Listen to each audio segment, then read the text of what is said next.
It was almost as though it hadn't happened. And one of the students said to me, say something. Say something. So I told him a story that happened, a true story that happened during the Holocaust.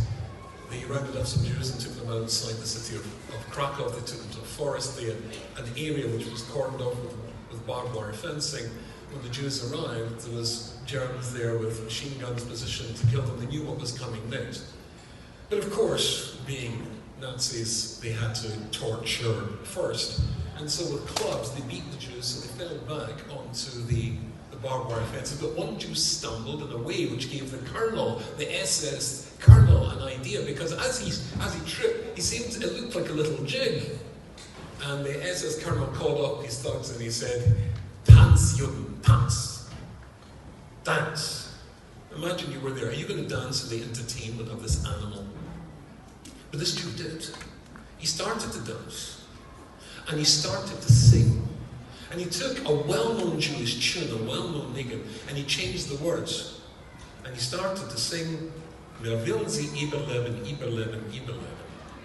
Wir will sie überleben, we will outlive them, outlive them, outlive them. We'll outlive them, our Father in heaven." And when the other Jews heard this, they started to sing it as well. And the Nazis thought it was hilarious until they heard what the Jews were singing as they danced. "Wir will sie überleben, we will outlive them."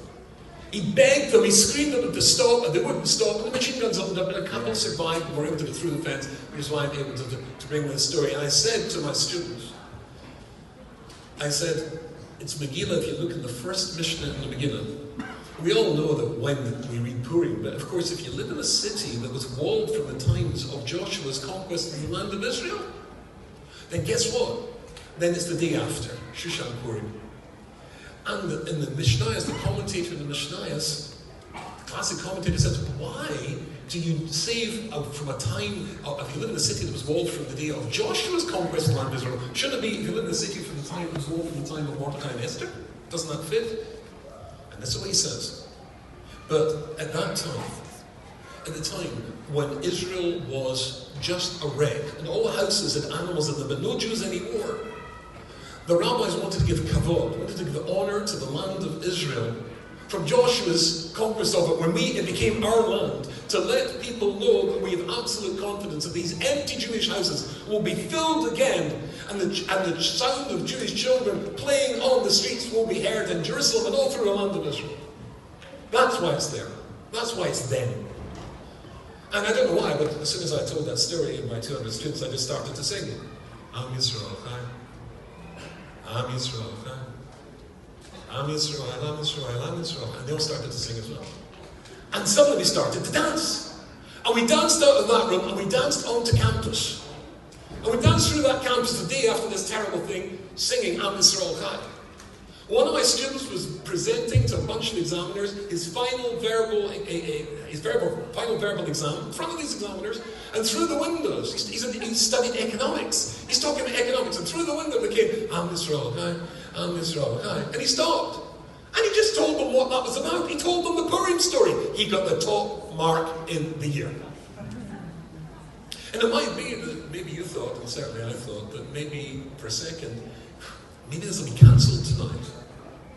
But if we cancelled our celebrations because of a tragedy that happened in Jewish history, we would never have celebrations because every day has been something.